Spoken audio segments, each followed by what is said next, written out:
saying that pushing back and fighting back is bad. It's not. Okay? Sometimes when people push you, you have to show them who you are, right? But as Christians, we're to set an example. We have to be patient. We have to be. Because that way, remember what we read earlier? So that when they see your good deeds, they may glorify your Father in heaven. That's why we need to be patient. And that's why we need to do the things that James is asking us here to do. Okay? Check it out. Don't resist. Okay? Don't resist. That's difficult. That's really hard. Look at these Christians that were being oppressed in this letter that James is writing. These people that are being oppressed by the rich, they didn't resist. They let it happen because they were listening to James. Even though they were treated unjustly, they didn't resist. Isn't that what Jesus did? Do you think that Jesus was treated justly? Really? Any way you look at it. Really, really. Jesus was not treated justly at all. Okay? Especially when he was arrested. Even before he was arrested. When he would go into the Solomon's temple and teach, right? He was treated unjustly. They were there, the Pharisees or the Sadducees or a combination thereof were always there waiting to see what he would say. Waiting to catch him in a mistake, in something that was not right. And then what would they do? They would rile up the crowd, right? By saying stuff like, "We're the children of Abraham," knowing that he would say something. And then the people would get all riled up and then they'd want to kill him. Jesus had to disappear a couple times, like, had to do that number, right? He was, he would throw the thing of smoke and then he would disappear. Right? However he did it. Had to vanish from their sight. I don't know how he did it. Right? He opened the door to another dimension and stepped in. I don't know. Doesn't matter. Right? The thing is that the Bible says that he disappeared from among them. Right? And people were like, "Where you at? Where'd he go?" Right? So that's what they would do. They would treat him unjustly. And then the culmination was when he was arrested, right, in the garden. Arrested by somebody that Jesus loved. Right? Somebody that Jesus gave every opportunity to. Judas. Right? And then they betrayed him with a kiss. Even Jesus was like, "Dude, seriously? You're going to betray me with a kiss?" Right? And then what happened? They took him to court at night. Even some of the members of Sanhedrin were like, "This is not right. This is not right what you're doing. We shouldn't. Where's the other members of the council?" "Get up," they told him. "Go away." That's what my dad says, "Shut up" in English. "Get up." Right? When he's upset. He doesn't speak very much English when he's upset. It's more Spanish. But they'd be like, "No, go away. We're going to do what we're going to have to do." And they tried him at night. That was unjust. What did Jesus do? As the lamb before its shears, he opened not his mouth. He didn't say anything. He allowed them to do what they were going to do to him. They even said, "Why aren't you saying anything? These men are accusing you." Jesus was like, "Whatever. You guys do what you got to do." Right? The only time he ever said anything was when they asked him, "Are you the Son of God?" And he's like, "Yup, sure am. You said it. You will see me seated at the right hand of the Father." They all went crazy. Started tearing their robes. Right? So, that's consistent with being, not resisting, okay? Not fighting back is consistent with the teaching of Jesus. That's what he taught us. Look at what it says in Luke 6:27 through 30. Let's go there. Luke chapter 6, 27 through 30.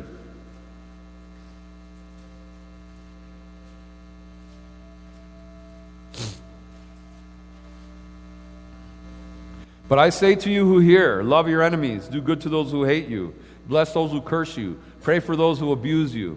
To one who strikes you on the cheek, offer the other cheek also. And from one who takes away your cloak, do not withhold your tunic either. Give to everyone who begs from you, and from one who takes away your goods, do not demand them back. And then finally he says in verse 31, and as you wish that others would do to you, do so to them.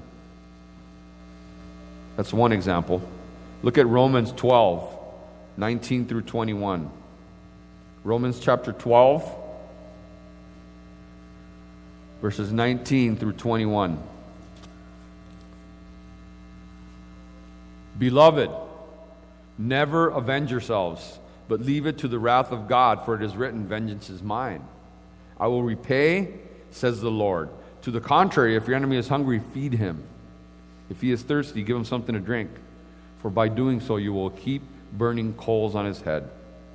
Do not be overcome by evil, but overcome evil with good. These are the teachings of Jesus. And then 1 Peter 18, chapter 2, verses 18 through 23. 1 Peter chapter 2, verses 18 through 23. It says, servants, be subject to your masters with all respect, not only to the good and gentle, but also to the unjust. For this is a gracious thing when mindful of God, one endures sorrows while suffering unjustly. For what credit is it if when you sin and you are beaten for it, you endure? But when you do good and suffer for it, you endure. This is a gracious thing in the sight of God. This is for the people that, not only for slaves, but it's for people that go to school, it's for people that work, it's for people here at church. You know, it goes for everybody. Now, you guys want to know real suffering? You guys want to hear about real suffering? Think about this pastor that's been in jail in Iran for 3 years now. Pastor Saeed. Have you heard of him? You guys ever heard of this pastor? No? You should. You should know about him. He's been in prison in Iran for 3 years. You know why he's in prison? Because he was teaching people the gospel. And they imprisoned him. He has 2 kids. He has a daughter, and they're both very young. He has a daughter and a son, and a wife that loves him. They live here in the United States. Okay, I don't know if you guys know about the National Prayer Breakfast that they do every year. You know, the president does every year, right? They call it a National Prayer Breakfast. And they go on, sometimes they invite, you know, some pastors and whatnot, and they have like this special breakfast, and they go and they pray for the country.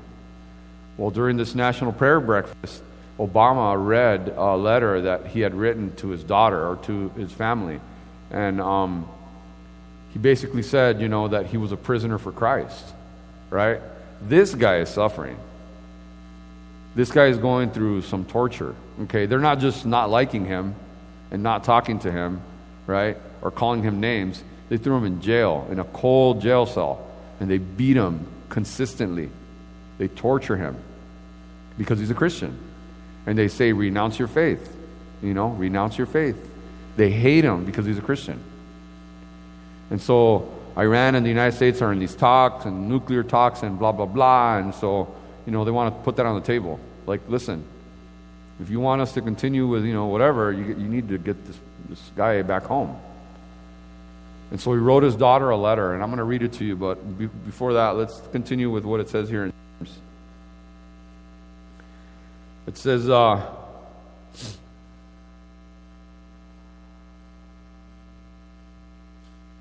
as human beings, as regular people, we're kind of wired to react to somebody pushing us around, right? We're wired to push back. You know, we got to stand up for our right to party, right? Stand up for our right to be a Christian, right? Not to party, right? To be a Christian, okay?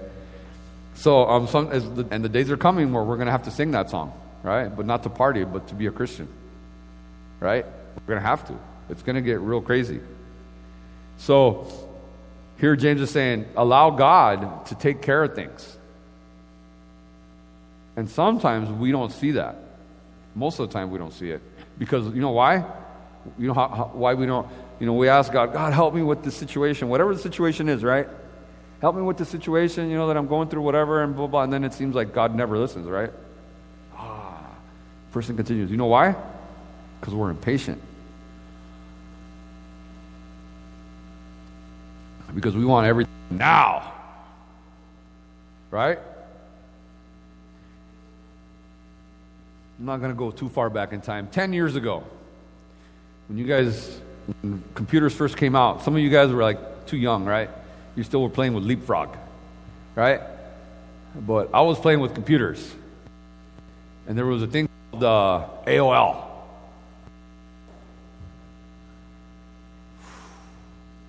Man, that thing was sweet.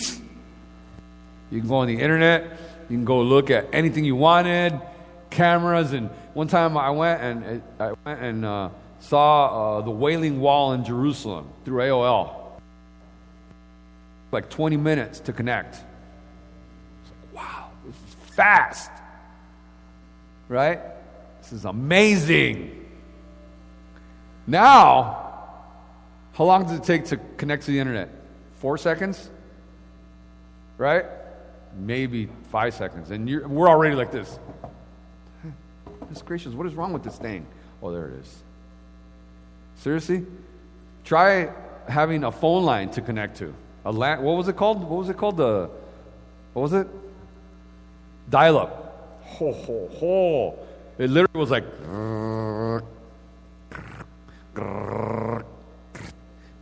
It was like that.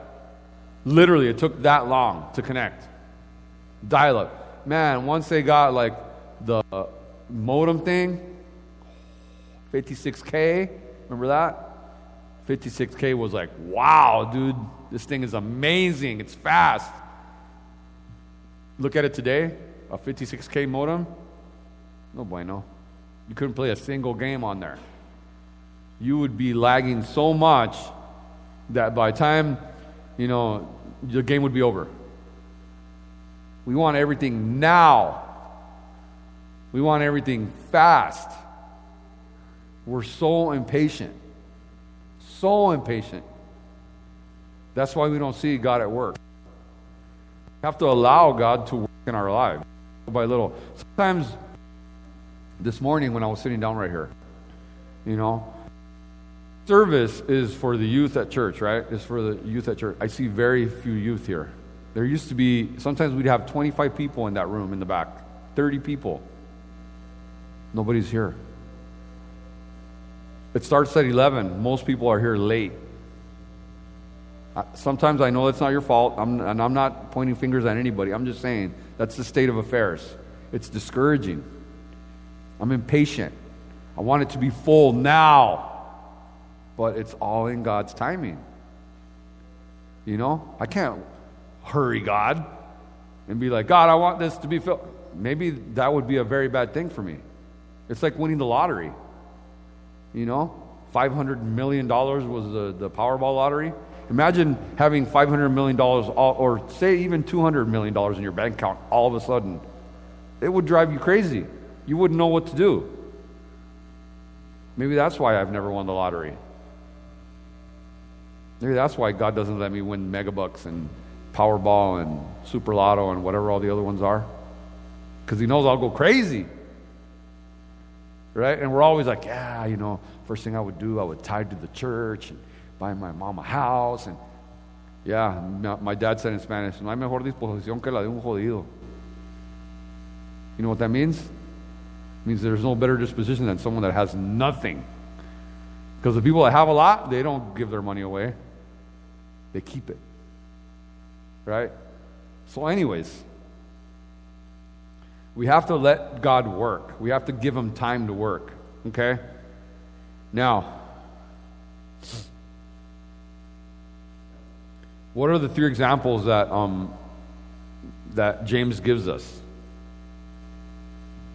here in these verses that show us or help us to be patient? It's the farmer, right? The prophets, and then there's one other person, Job. Remember Job? That dude went through some stuff. That dude, he suffered, man. The Bible calls him a righteous man. This dude was a servant of God. And God allowed him to go through some stuff, man. He lost all of his kids. He lost everything that he had. And not only that, he became sick. And he became so sick that he couldn't really move. And he just sat somewhere